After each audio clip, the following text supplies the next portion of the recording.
Hello, welcome to the Engine Room Show. My name is David Zachary John Moore. I'm David Humphries. I'm Stephen William Francis Cooper. And we discussed before that my father's name is William Francis Moore. Amazing. And we've also we've never discussed why he's got no middle name. Has he got a soul? I do have a middle name. He just doesn't tell us. Why? I like to have an air of mystery about myself. Do you know, a guy who I've known for about 5 years, okay, and I would consider him a good friend, and he used to kind of be based in Dublin, and I'd see him like every week. Amazing photographer. Captain Morgan You've met Jack. Florian. Florian, yeah. It's not his name. Well, no. Florian Stravok. And I don't know his real name. But why usually know his real name? That's what he calls himself. I know. But I've got my real name, you've got your real name, he's got his real name. Yeah. Do you not think it's important that we have real names in this world instead of hiding behind a pseudonym? What? Yeah. Well, I mean, does he have a good reason for not using his real name? I think maybe because maybe it's more memorable that he calls himself Florian. As opposed to like Jim. But Jim. Jim? Reference that. Go. Okay. No. What TV show is this? Jim? Star Trek. No. Family Guy? Do another line. I'll go back. Right. Okay. So Oh, it's got to be Alan Partridge because your world revolves around Alan Partridge. Jim is the answer to the question. The question being asked is, they're going to think this was a fix. What is Pope John Paul's name before he was Pope? And the credits roll. Is this the IT credit? And then the very end of the credit, you're in the right family. The very end of the credits, Father Ted. Goes, Jim? Father Ted. Yes. It was the Old McLove episode. And he was on Old McLove's TV show, and he asked him the question, what was the name? You're going to love this. I recently spoke to one of the hairy babies. Mother. One of the hairy babies' mother. Dara's mother? I don't know, it was one of the girls. Oh, the girls. Yeah. Because we were talking about it on the air. And you'll have to make the connection for people who don't understand, you see. Why? Because you're having this Oh, sorry, Dave's a huge Father Ted fan. What's Hairy Baby got to do with it? That they don't know that. I just clicked the hairy baby is named after the bloody t-shirt thing from the... Oh my god, the milkman. Pat Mustard. That's ridiculous. There's a lot of hairy babies going around Craggy Island. And I think you, Pat Mustard, are the hairy baby maker. Yeah, but one of the hairy babies that featured in when they had the hairy babies. You've got a lot of evidence there now, Father, if you're making them kind of accusations. And I'm a very careful man, Father. A very careful man. Except it would seem, in the bedroom, you wouldn't be authorising the use of contraception now, Father, would you? Yes, I will. No, I wouldn't. For anybody who doesn't know as well, when I said IT cred and you said same ballpark, or whatever you said, can you explain why though? Graham Linehan. Who writes and mostly directs the IT crowd, co-wrote with Arthur Matthews all of Father Ted and directed many episodes. And also is one of the producers for the Engine Room. Yeah. Alright, Graham. Hello. At Glinner on Twitter. Yeah. Ask him about us. Yeah, hashtag find Cooper. Dave, hang on, this is a moment. We've done it again. We spent 3.5 minutes talking about nothing to do with cars, and Humphries has actual car nonsense to talk about. Back at the net, Cooper wins again. I did prep. Hang on a second. I think I managed a bloody good one last week of doing complete nonsense about me. You are complete nonsense. You said If it. you look up complete nonsense, there's Cooper waving out of the dictionary. I think it's more of a saloon. It's how you got the job, in fairness. He has pages. No, I got the job by saying, do you want to do a podcast now? He printed things out. Oh, okay, cool. Old school. Where's your What is iPad? this? Out. So I've been going through how this year has been going for the world of car sales in Nice. Ireland. Did you just eyeball the camera lens? Yeah. Are you presenting right now? No. I've got to do the newspaper shuffle, the newsreader shuffle. Do you know I'm surprised he doesn't have his iPad out with autocue? I'll do this because I am. Give me a ream of paper to hold. And now we'll cross live to Dave Humphries, who is outside. I don't want to be outside. I want to be in the helicopter. Yeah. Okay. And let's cross live now to Dave Humphries, who is flying above the city. No. Let's just actually talk about cars. Some interesting things. One thing you will dislike, Dave Moore. Mm-hmm. The And percentage of people that are still buying diesel cars. 72.5% of all cars sold in Ireland this year have been diesel. People, let me be totally honest with you here, people. Episode 33, we explained this to you. I know there's a lot of you out there that drive diesels. And you think 72.5% of you don't need to be driving diesel cars. You're cutting yourselves. 30% of drivers. The car is first of all going to cost you more to buy. It's going to cost you more to run when things start to break down. Service. You're not really actually saving all that much money on car tax. And most diesels on the market are kind of pants. Anyway, 72.5% of you seem to think that you're onto a winner. What type of person doesn't need to buy a diesel? Go. Somebody who doesn't drive on motorways every day. And what type of person does need to buy a diesel? Somebody If a who drives sales on rep. motorways every day. Are you a sales rep? Buy a diesel. Do you drop the kids 2 miles down the road to school and then go home and watch whatever lunchtime TV? You don't need to buy a diesel, so don't buy a diesel. If you have a diesel, sell it. Get rid of it. Anyway, I might buy it if it's half decent. So 70%. Okay, that's just depressing. Any exciting news or anything? What's the percentage of people buying petrol cars then? The percentage of people buying. No. I'll give you the full rundown because I want to know who's buying electric as well. 26.63% of people are buying petrol. 0.06 of people are buying electric cars. In other words, 40 electric cars have been sold up until the end of September this year. Do you know what? That doesn't surprise me because I have seen an increase in actually Nissan Leafs for some reason. Yes, because they've gotten cheaper. It's because they can't sell them. They've gotten cheaper, but you now have to pay per month for having your battery. 550. Sorry, what? 550 hybrids have been sold, and 2 flexi fuel cars. Actually, what's a flexi fuel? It's one that can run on petrol or can also run on like bioethanol. Either way, yeah, it's all terrible. My car can run on agri-diesel, you know that? Really? Found out recently that the garage that is close to me where I kind of fill up quite often, which has been closed for 3 months, was selling agri-diesel. Whoopsie! The real winners so far have been VW. Wow, they've sold 9,089 cars this year. Jeez. Wow. Toyota are behind them, and then Ford and Hyundai. There is some interesting figures though when you go and go through that. So people who sold the least amount of cars? People that aren't doing so well. Because remember we did this at the... Can we have a guess? Okay, go. Because do you remember we did this at the end of 131? No. It's actually it's a tie. It's a tie for the least amount. Okay, I'm going to, and sorry, and is it like it's not Perodua, like that's some stupid car that we all sell. And one of them is like I'm surprised he even did that. Okay. I'm going to go with Lisa's Chrysler. No. Saab. Yes! Really? Yeah. Saab have sold 1 car this year. Saab unfortunately are no longer with us. True. What? As in the company's gone. Yeah, Saab doesn't exist anymore. Do you know this went pop last year? No. Nobody bought them. You can't buy a new Saab anymore. They're still making airplanes? Different company, but I think they are. Engines. Let's just move on. Let's gloss over that bit. We don't need to know. So sorry, so it's a tie between Saab and someone else? It's a tie between them and Maserati. Oh, wow. Who also sold 1 car this year. Daihatsu Daihatsu have sold 2. Wow. That's surprising. Chevrolet have sold 3. Now, this is the period from January 1st to the 30th of September this year. Do you think that they have... Do you think that 3. Chevrolet still haven't gotten rid of the Daewoo name? It's kind of like, it's just a different badge. Can I say something that no, football doesn't interest you guys at all. Yeah. Chevrolet are the vehicle sponsor of Liverpool and Manchester United, and they are about to become, at the 2014-2015 season, and the biggest sponsorship deal in history, the shirt sponsor of Manchester United. Wow. There you go. So hang on the back of 3 cars, do that and sell 3 cars. Because Ireland's not the market, but like there's nobody. Basically, spillover. It's down to the fact that nobody here is pushing them. Nobody here is like. Well, it's because they're obviously a good engine, and they don't break down that often, right? See what I did there? Come on, come on, Dave. You're not the only guy who's in here. Where it does get slightly disappointing, right? Alpha. Chrysler have sold 10 cars. Oh my God. See, you know what? But you touched on something there. Alfa Romeo. But they still try to sell that car. They made like the Alfa Sud. They made the Spider, the GTV, the 156, which was a great saloon, beautiful, very looking saloon. Yeah. Brera. 159. Brera.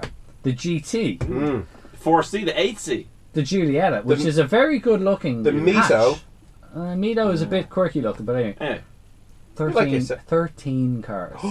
My. Sorry, and look, can we put this in perspective? Give us the figure for Volkswagen again. So Volkswagen 9,000. in the same period sold 9,089 vehicles. Oh my God. 13 vehicles. We've said this before. It doesn't help that, unfortunately, for a company that has got beautiful looking cars, Alfa Romeo, have a bad rep for them breaking down and reliability and the cost of getting them repaired. I mean, but you said that might change because is it looking like they're going to be bought over by? Yeah, I mean, the VW group, is it? Well, VW are looking at them, and it will be actually going.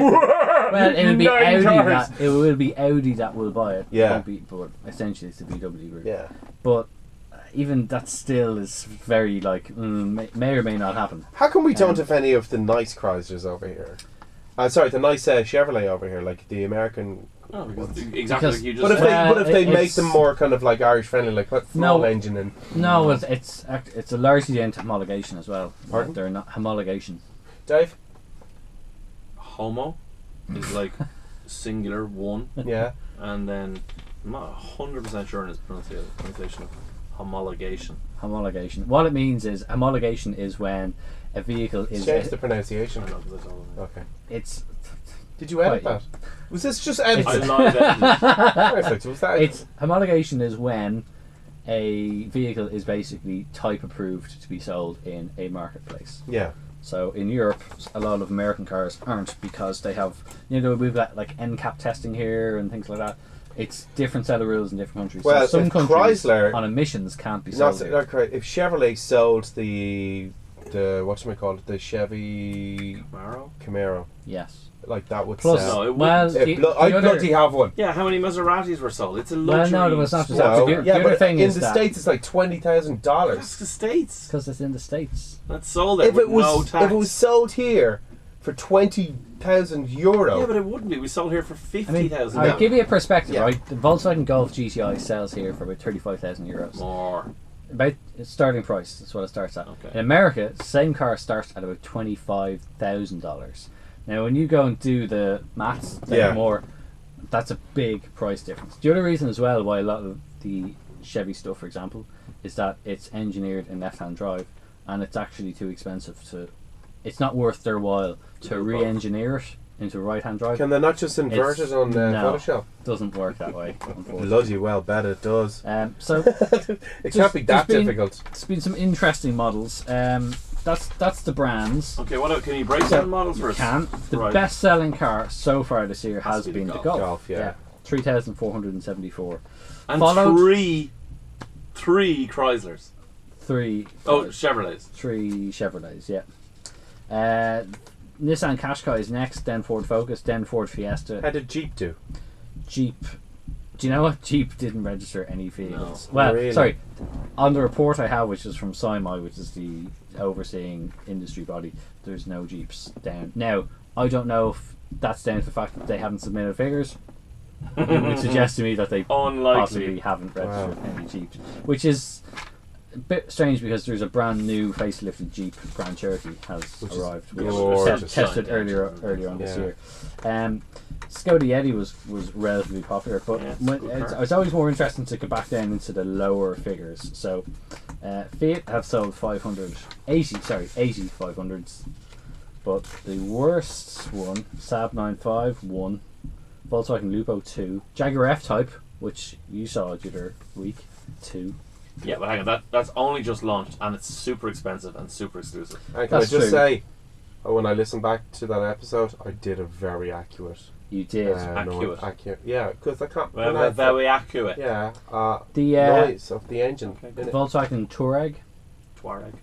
3 Touaregs. Yeah. And it's funny, right? Because if you go back to like 07, there was like hundreds everywhere. and hundreds. But the thing, I love that car, really, right? But I hear nothing but bad things about it. The running cost, the fuel cost. Yeah, but you're scared of fuel costs. You're scared of running costs. But people are. Layman is scared of it, and laywoman. Lay people. Yeah, lay peeps. Look, just everyone do me a favour. When you're buying your next car, okay? Yeah. Look at the cars you can afford, new and whatever, or nearly new. Then do some mathematics and look at the car you really want. Yeah.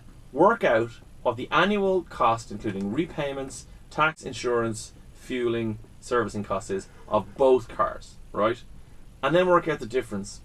And I guarantee you can afford a 5 or 6 year old car you really love, as opposed to just I'm going to just buy a tiny one. I'm going to give up on So you're saying life. that I can afford a 97 Aston Martin? Yes, you could easily afford and You run probably could. a 1997 DB7. Yeah. Might be pie in the sky because they're mad cars, but as a silly example, I bet you if you did the mathematics and worked out what the car would cost you in cash, because you pay for it outright, Yeah. you have no monthly repayments, then you've got the fuel, you've got the running cost, you've got the tax, and you've got the insurance, right? And the awesomeness of it. And yes, you've Yeah. got And a also smile has on to your come into face. Which is harder to financially quantify. Yeah. Then you go the other end and go, right, well, no, I want a 141 saloon car, and that's just kind of boring and Bland. fine.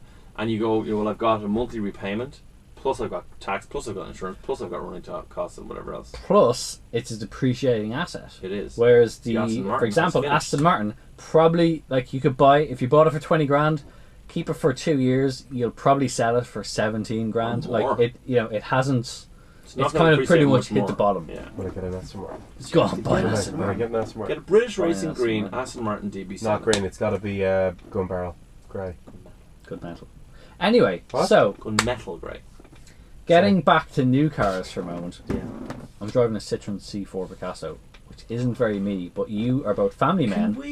What Yeah. do you This think car a of round this? of applause. Yeah. And can I apologise? From 3 or 4 episodes ago, I obviously saw the wrong car. You did because Because- you were not impressed with what you thought was a C4. I think looking back, you may have seen a C8 in its previous guise. No, I just saw something that looked like it got spat out the back of a Japanese workshop. Right. And it was just disgusting Well, looking. The This C4 you're in is a Yeah. C4 Picasso. Urine, you said urine. It's not a grand Picasso, is it? No. No.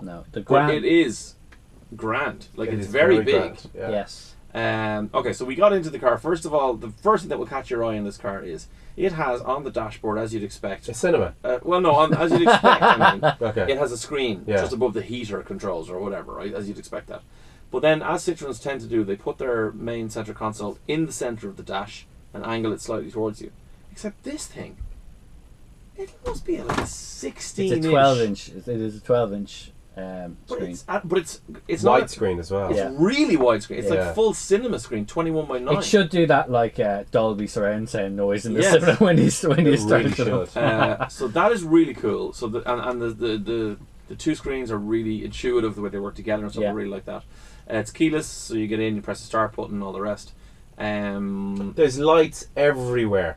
In the door handles, Yeah. there's puddle lights. There's no puddle lights. Even if there's no puddles, it'll light up a puddle. Even there's Yeah. no puddles. No puddles. Right. Now, what a puddle light is, Uh, it's a light underneath the wing mirror and it lights up the ground. I'd does. just call it a light outside. Some of them Nah. have them on, for example, the door handles. Yeah, BMW would have them on a door handle that beam down. But that's more for the handle itself. But yes, puddle light. There you Uh, go. Just in case you can't find the handle type of Dave thing. Humphries made me get out of the driver's seat, which is where I usually like to be, to kind of see what I like about And the you're a car. control freak. Yeah, true. And I went around, he put me in the passenger seat, and I was kind of like, what's going on here? He gently lowered the seat back so I became slightly reclined, and I stared up into his eyes and said, "What are you doing, David?" Then he pressed another Not button, creepy Yeah. at all. and my feet were raised up. You were swept off your Do feet. you know what it was like?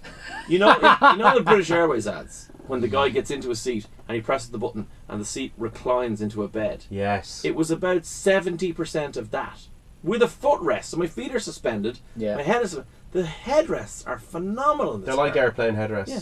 They're Plus- actually, considering I spend a lot of time on planes, they're actually better than most. I would like to have those headrests Yeah. on planes. Heated massage seats. Yeah, now can I bring up the driver's massage seat? Yeah. Because I drive quite a lot on long distances, massage seat for me is not a good idea because when you're driving you're tired, obviously you're going to pull over and get a snooze or whatever like that. Having a not a good idea driving Ah, getting well. a massage. No. You can also get this car with a lane departure warning system that should you start... Well, so you can have a snooze while driving? No. But Should your reactions dull? should you slightly drift away Yeah. in terms of concentration, as you go to drift out of the lane, the camera built into the rear view mirror watches the road and it tugs on your seatbelt. It's like Hey! it's Wow. actually like it's like somebody sitting in the back seat and kind of like tugging on your That's seatbelt. Do you know what amazing. is so amazing? Is get your friend to drive your car down the scariest like country path you can find, turn the lights out, and then just like have it think it's going out of a lane.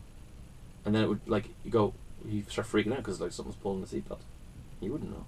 Very amazing. Very so strange. like to do that Halloween, that's pretty awesome. They should have another feature where that cinema screen that's in it. Yes. That while it's tugging your seatbelt, they should have like a screen mask come up and go, "Wake up!"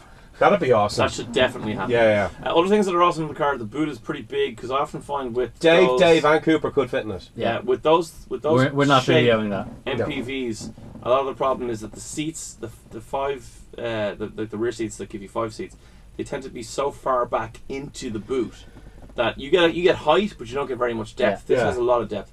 And then, as a parent, the most important thing for me, 3 full ISOFIX seats in the back, which is amazing. Which is utterly amazing. And what is nice is that the 3 seats all actually move forward and back themselves, so they're individual seats. It's not just like a bench seat with 3 ISOFIX points in. So if somebody that's very tall is sitting in the middle seat, they can actually slide it back like the way you can with your front seat. Oh my god! It's quite a good feature. Now, one thing that I did love, there's while you're in the back, you can flip down the tray in the back of the driver's, and there's a strap for putting something in, like I don't know, a magazine or whatever like that. But there's also your own personal light there as well. But also, do you remember I was saying there's lights everywhere?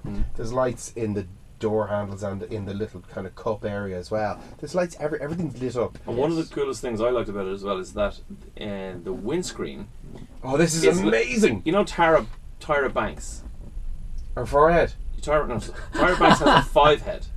Okay. Right, because it's bigger than a 4 head, right? So a normal person's forehead is there. She actually has a 5 head, right? I'm actually gonna have to Google this. Her hairline goes slightly further back than it should. Yeah. The same is true of the Super Citroen beautiful C4. woman. Don't mind all that. Okay. So the Citroen C4, she won't be listening. Where you would expect the windscreen to stop up above your head, it's actually back about a foot. It's like a helicopter window. Almost. And up there you have sliding visors. Yeah.